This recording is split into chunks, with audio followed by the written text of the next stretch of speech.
Bonjour à tous, bienvenue sur La Vie Slide, la chaîne au sujet polyvalent. Aujourd'hui, je vais vous parler de la famille impériale des Romanov. Salut Baya. Cette famille est constituée donc du grand tsar Nicolas II, de son épouse Alexandra Fiedorovna et de ses 5 enfants, Olga, Tatiana, Maria, Anastasia et le petit tsarevitch Alexis Romanov.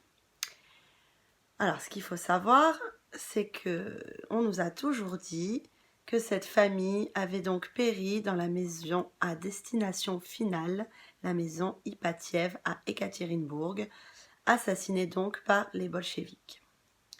Seulement, ce n'est pas mon avis, car après avoir fait de nombreuses recherches, et ça pendant 2 ans, et après avoir lu le livre de Michel Wartel, qui est un historien qui a fait 40 ans de recherche, donc autant dire qu'il a consacré une grande partie de sa vie à la quête de vérité envers cette histoire, j'ai été fortement convaincue par ce livre. Pourquoi? Parce qu'il contient donc des photos qui prouvent la survie des tsarines, des témoignages, des écrits du Vatican, donc ce n'est pas rien, des témoignages notariés également. C'est un livre donc, que je vous encourage à lire, bien évidemment, si vous êtes en quête de vérité et si vous êtes curieux surtout, car il apporte des preuves qui sont pour moi irréfutables.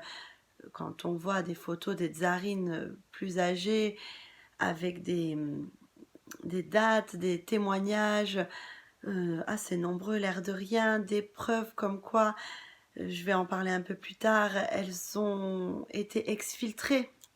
On a donc des preuves par rapport à ça, ce qui est déjà énorme.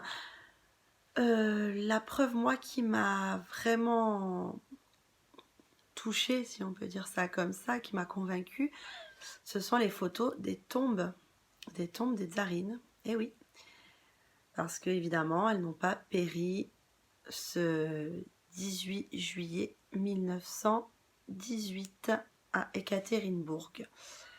Et non, ce qu'il faut savoir, c'est qu'il y a bien eu un massacre dans cette maison à destination finale. Seulement, ce sont les domestiques qui ont été massacrés. Pourquoi? Car de toute façon, ils étaient témoins de nombreuses choses, dont des sévices qui ont été infligés aux pauvres tsarines par les gardes. Car il faut savoir que leur vie n'a pas été simple avant de pouvoir être exfiltrées dans divers endroits, car elles ont été séparées, évidemment. D'ailleurs, seule Anna Anderson, qui est la vraie Anastasia Romanov, a refait surface des années plus tard, mais pour des raisons bien précises. Elle a, si on peut dire, été forcée, dans un certain sens, à divulguer sa véritable identité. Ça s'est fait par la force des choses. Elle a eu un destin bien différent par rapport à ses sœurs. On pourra tout à fait faire une vidéo la concernant, avec grand plaisir, soit dit en passant. Quoi qu'il en soit, pour en revenir aux faits, seul le tsar Nicolas II a été donc fusillé au petit matin, donc à la clairière des 2 frères. Donc ça, c'est une certitude, encore une fois. Et pour ça, je vais vous dire, il faut lire le livre de Michel Wartel. Je n'ai aucun intérêt à vous dire de lire ce livre, je ne connais pas ce monsieur, mais il a fait un travail remarquable. Et pourquoi vous dire de lire le livre? Parce que dans ce livre figurent les témoignages du Vatican, donc des preuves tangibles, écrites, figurent les photos également, que je n'ai pas à vous montrer tout de suite, bien évidemment.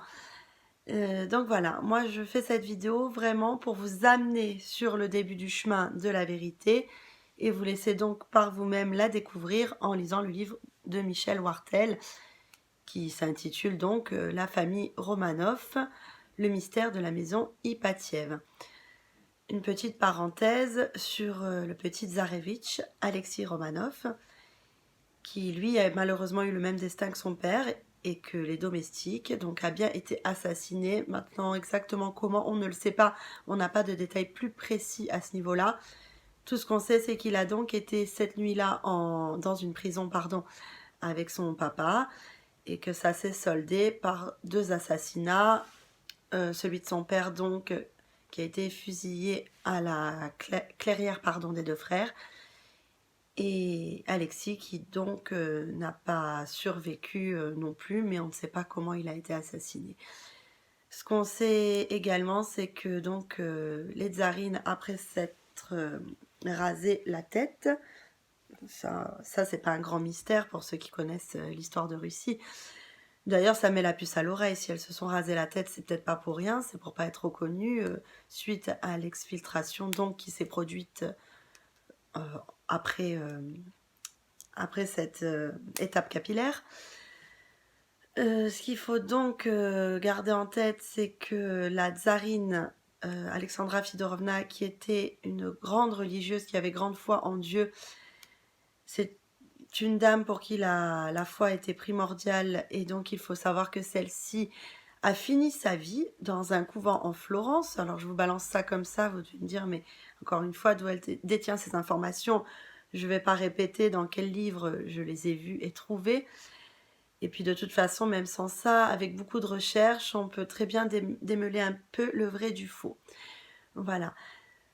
Quand on voit que les analyses ADN ont été faites par un laboratoire anglais, on peut très bien se poser la question quand on creuse un peu pourquoi un laboratoire anglais.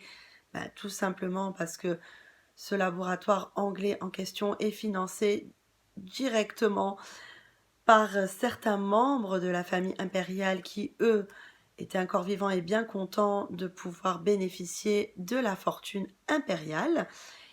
Il faut savoir également que ces résultats ont donc été truqués, parce que je ne vois pas d'autre mot pour le dire. Ils ont tout simplement divulgué ce que les grands patrons ont dit de divulguer, mais ça, vous n'êtes peut-être pas choqués, parce que encore de nos jours, on entend des affaires un peu similaires. Je ne vais pas faire une parenthèse, hein, mais enfin si, sur l'affaire d'Elisa et ce pauvre chien Curtis. Je ne vais pas m'étaler là-dessus, mais une petite parenthèse pour dire quand même qu'on nous raconte un peu ce qu'on veut, surtout quand il y a des enjeux qui sont soit financiers, donc là c'est le cas pour la famille Romanov, ou qui sont soit pour protéger certaines personnes, ce qui est le cas dans l'histoire de Curtis et Elisa. Voilà, donc tout ça pour dire que c'est un odieux mensonge d'État, animé par le pouvoir et l'argent, en ce qui concerne les Romanov, et cette mascarade concernant l'assassinat de ces derniers dans la maison à destination finale à Ekaterinbourg. Je n'y crois pas une seconde. Et tout ça pour vous dire également que ce livre est vraiment intéressant parce que vous y trouverez des détails incroyables sur les témoignages, les mémoires, par exemple, de Olga Romanov, qui parle de sa survie, qui écrit des lettres en italien, car c'est une langue qu'elle maîtrisait. Par la suite, vous allez comprendre pourquoi, ou sa lettre commence par Io vivo, je vis, et c'est tellement poignant et touchant que ça mérite largement le coup d'œil. Voilà, ne perdons pas en tête qu'il y a un enjeu incroyable, une fortune incroyable derrière tout ça, et que ça n'arrangeait pas grand monde que les tsarines existent ou qu'elles se manifestent. Et les pauvres tsarines en question ne pouvaient pas de toute façon se manifester pour deux raisons qui sont conséquentes. La première, c'est la honte. Pourquoi la honte? Parce qu'elles ont vécu des choses vraiment terribles. Par les gardes, tout simplement. Je vous passe les détails. Humiliante.